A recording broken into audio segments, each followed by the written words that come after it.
We're Hey live. all, we're live. Hi, everyone. Welcome back. Hi, Dad, if you're watching. Um, we are going to jump right in and get started because we have a handful of questions to get through. Let me move my screen. If you have questions, please type them in the chat box and we'll answer them live. Otherwise, we have questions that have come in over the past few weeks that we'll answer in the meantime. We'll just go over those. Yeah. You want to get started? All right, let's get started. Okay. So first foremost, who are we? That's probably something I guess we should always say in the beginning. I'm Yanis with Expat Launcher. I'm a legal consultant and health insurance broker specializing on expatriates coming to Germany. Awesome. I'm Tammy, Expat Launcher. And we help with expats getting settled in Germany from all over the world, coming here from start to finish, pre-move to getting settled and all the in-between, including health insurance and all of that stuff. So let's get started. Okay, first question. Obviously with COVID, we hopefully will soon not have to talk about COVID. We've said that for a while now. I know. Right now, nothing majorly has changed, I guess, if you will. Germany is definitely in its fourth wave. Some say it's fourth. So Germany doesn't look so good with infection rates, but travel still remains the same. A lot of our clients in the U.S., the risk areas is no longer, I believe, for U.S. in Germany standards. So that's a good thing. I think the big thing is just keeping an up-to-date look at it to see if there's any changes, official changes, not hearsay blog saying it might, just official changes, talking to your airline before flying and make sure there's nothing. That's right. Yeah, crazy going on. So, okay. Let's see. Okay, good question was in regards to the proof of vaccination. Your CDC vaccination card is valid in the EU, so you can use it in Germany to show proof that you've been vaccinated. But you can also convert your US vaccination card. For most countries, you can convert to the digital EU certificate. And that's really easy to go to a pharmacy, supposed to be a resident in Germany, or at least registered with your address. They didn't check me when I went in there. A lot of our clients are like, I walked in with my passport and my vaccination card and in and out in 5 minutes. So you're supposed to be, makes sense, but most pharmacies aren't checking. But they will take your US vaccination card with your passport. You'll get a QR code for every shot that was given to you. So typically 2, unless you've had a booster. And they will print out a certificate. EU standards, and then you can use that for throughout EU or upload it into one of the apps for Germany or for the EU. Right. Yeah. Awesome. Okay. Maybe what could be interesting, what you see all over Germany, there's the 3G and 2G. 2G is more strict than 3G. It does mean that you have to be either recovered or vaccinated to get into the restaurant, let's say. If it's 3G, you can be recovered, vaccinated, or also tested. So 2G, you can't go in if you're unvaccinated. 3G, you can get in unvaccinated, but you need a test. Yeah. And a lot of states we're seeing now, because Germany's infection rates are rising, unfortunately, and very quickly. I'm looking at these reports. It's crazy. But a lot of local restaurants or places like gyms or contact sports, I guess, a lot of them are going to a 2G, which is more strict. Doesn't really affect most people if they've been vaccinated, but still you just have to be mindful of where you can go and having the app with you or your vaccination card. That's right. Yeah. Hopefully one day we can stop talking about COVID. Okay, let's jump to questions. If you're on and have questions, please put them in the chat box and we'll answer them here. Otherwise, we're going to go through our questions and keep it short and sweet. That's good too. Yeah. It's Thanksgiving is tomorrow, so That's true. not celebrated here, but we plan to do so anyway. So, how long or office is taking a long time to process? Our office is taking a long time to process. For the most part, yes, we're seeing it a mix. They're a little slower. They're slower, Yeah. right? But some you know, it depends on the city you're in with getting appointments. Once you can get an appointment, some offices are, you know, will process the same day, while others are taking a few months to get an office. But overall, you can expect delays, and you just have to be patient. I know that's like not the last thing anyone wants to do, especially when we've been locked down and cooped up for 18 months. But we just have to be patient. You know, they're backlogged, they're short staffed, and yeah, but overall they are taking a little bit longer to process. um, let's see. Okay. How long should I wait for my residence permit card to arrive? I assume that refers to after you gotten approved, you've taken your fingerprints, and you're just waiting for the actual document, and that will take something between 4 to 8 weeks. 6 weeks is a good rule of thumb. What will happen is you will receive a PIN letter in the mail that gets sent to you from. So the way it works, the foreigner's office sends a request to the main printing press in Berlin. They issue your residence card, your Aufenthaltstitel in German, your residence permit with the work permit on it. And that will be shipped to the foreigner's office typically within 6 weeks. And then once you get the PIN letter, it will take about another week until you can go to the foreigner's office and pick it up. Yeah. And most cities right now, because of COVID, they're mailing it directly to you. So you have to see at the time of your appointment, once you've been approved and they issue or order your permit card, you just have to make sure you understand when you leave, what are the next steps. Either they're going to mail you directly the card once they've processed it, or they're going to give you an appointment to come back and pick up the card. So as long as you know that going out, then you know what to expect. So a good sign is when you get the PIN letter in the mail, you know that the card has also been to the office for processing. Yeah. That's a question we get a lot lately with our clients. Like people are itching to get started. Yeah. Do I need to go in person to register my address for the first time? You do.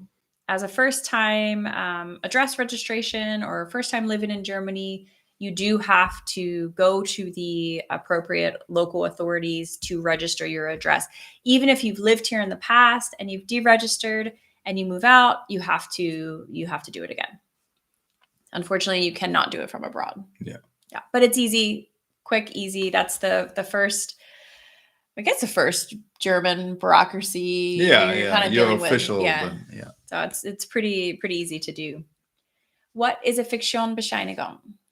A Fiktionsbescheinigung is an extension that you get while your permit is being processed. So let's say you go to the office and you don't get all the documents in time until typically your 90 days, then the office will issue an extension so you are allowed to stay in Germany. And that extension is called a Fiktionsbescheinigung. Now, the Fiktionsbescheinigung, there are two different kinds. One that you get in at your first time application, and then the other ones at renewal. The ones at the first time application only allows you to stay in Germany. It doesn't allow you to work. It doesn't allow you necessarily to leave and re-enter. It only allows you to stay. The Fiktionsbescheinigung for renewal allows you to stay, to work, and to re-enter. So once you're at the renewal point, it's not that big a deal if the application process takes a little bit longer because you still have all the same rights. At the first time application, time is of the essence. Because you can't do much. You're allowed to stay, but that's about it. Yeah. And we don't want you on a Fiktion for a year or two, right? Yeah. There's something going on if you're not getting your permit card within a reasonable amount of time, then that's a different issue. But yes, the renewal, and then why they do that is because there's a time between the processing and the time of your card, and you need a document, right, to stay here and, to be valid, I guess, if you want to Yeah, call sure. it that, right? You need a reason if you're not a EU citizen or Swiss citizen or from Norway. Yeah. Most countries, if you're not from Europe, if you're not a European citizen, you need a permit to stay here, and that's what that Fiktionsbescheinigung gives you. Yeah, gives you the right to stay. But definitely check it, and it's very clear. Most of them will write on there, like, will we check the box that says the law code that says it's not right for reentry, as well as a lot of agents will also have it typed on there that you're not allowed to use it for travel. So again, quick reminder, we'll just go through the questions that we had sent in beforehand. If you have any questions right now urgently, please let us know. Put them in the chat box and we'll be happy to answer them right now. And any questions that we don't get to, feel free to email us at info@expatlauncher. And we will either set up a consultation call with you or answer the questions that you need. Okay. Let's see. Next question. We just answered that one. Okay. Why can't I work at one school as a freelancer? So I'm assuming this is for a teacher. Good question. It in the eyes of Germany, it makes sense. In the rest of the world, we go, why can't we as, a freelancer? But a freelancer is just that. You have the free right to work with multiple sources, multiple schools. In the eyes of Germany, if you're a freelancer, we'll take English teaching as the title. You can only do that job with multiple sources. So if you work with one school as a freelancer, then it's considered fake self-employment. And that's a huge issue for the school, for you as a freelancer. So unfortunately, you can't as a freelancer. You need to have income from multiple sources and be independent from a company, if you will. Yeah. Okay. On Facebook, someone said they got their registration and the day of the appointment, they had the right to work. Why do I have to wait? Well, first, there's a few problems with that question. I'm sorry, but first, be really careful with anything you hear online, be it Facebook, be it some online forum. Yeah. I think we say this all the time, but it's true. It's just what you hear is one, you're not sure if the person is missing some details to the story, if they most likely don't understand the process well and are missing parts. There might be things getting lost in translation where the agent speaks to them in German, they don't understand it properly. It's not a reliable source, not at all. We see so many fake or not necessarily fake. No, it's not that the people are lying. It's more that they're misinformed, right? They misunderstand the situation and they give wrong advice because they just don't know better, or they only give half right advice. Or what maybe they did, they think works for everybody. So they want to be, it's not malicious, right? Yeah. It's just they're giving what they think is right. But you have to be very careful with that. Take it with a grain of salt. It's one person's experience. In the best case that they fully understood what was happening, which is a big if. Yeah. And it's just one person's experience. It doesn't necessarily mean it's the same for your title in your city with your agent, your district. All these things can make a difference. The amount of hours, the amount of clients you work for. Yeah.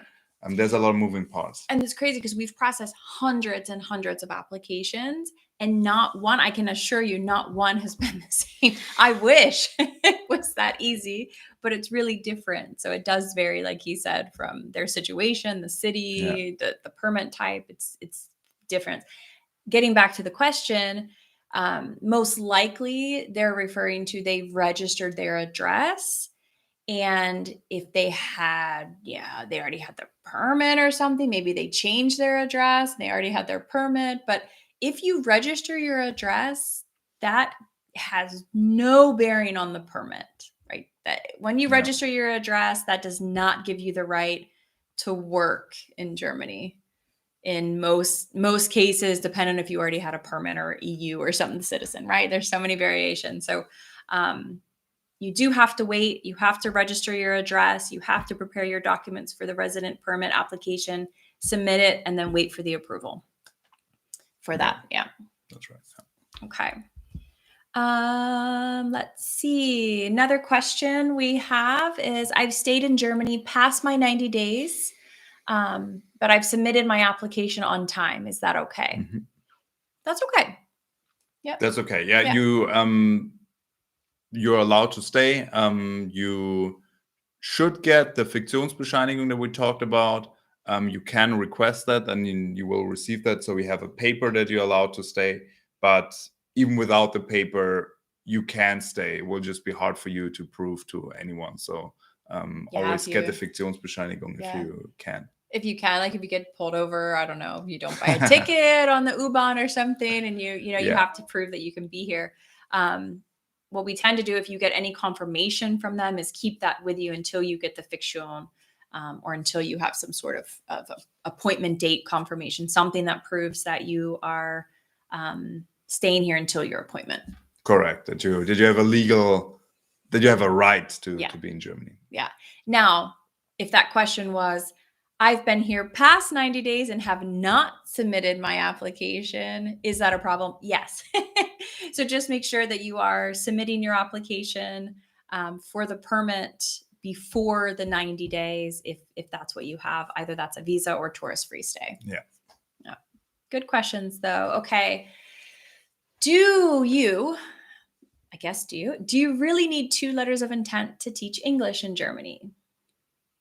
Short answer, yes. Yeah, we could just leave it at that. Yes. Unfortunately, again, we go back to showing the authorities that you're working with multiple sources as a freelancer. You need to show multiple schools interested in you from German-based clients. Online schools, private students are okay to show as extra income, but not as the main source. So that's really important to have 2 solid letters of intent from German-based schools if you're in other fields, from German-based companies. Okay, next question. Maybe about the timeline. I plan to move to Germany in fall of 2022. Should I start looking for housing and jobs?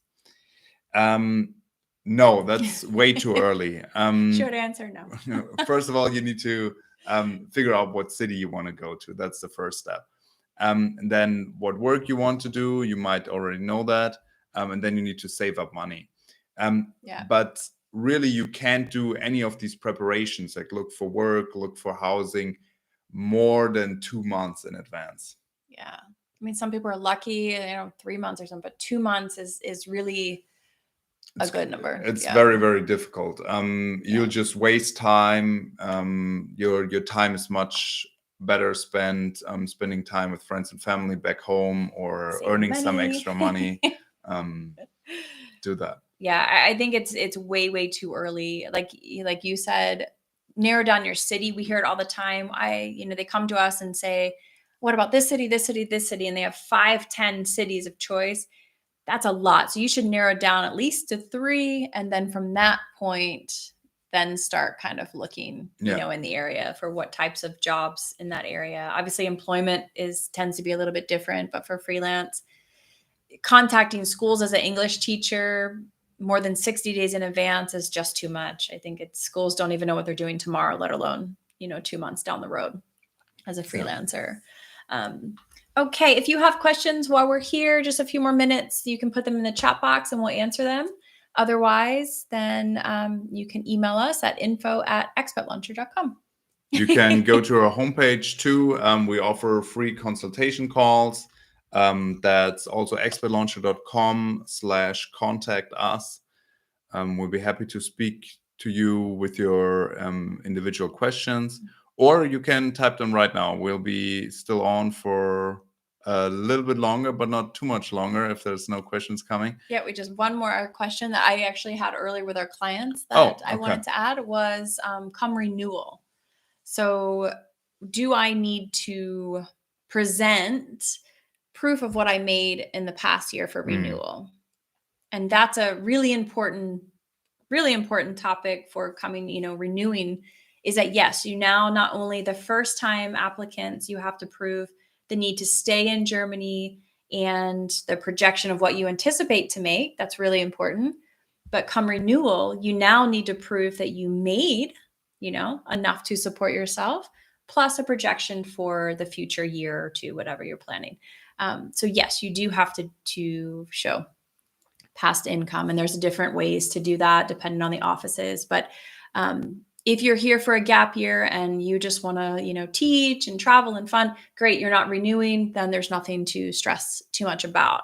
But if that situation changes and you plan to renew, you have to be very mindful of that you do have to show past income. Yeah. Okay, I think that was all the questions that we have for this call. So we do host these monthly. You can tune in every month. We'll post it on Instagram, Facebook, email blast, whatever it might be, for the next calls, but you can always join us then. Otherwise, we're going to go and keep it short and sweet. So happy Thanksgiving to everyone. Happy Thanksgiving. Is in the US celebrating.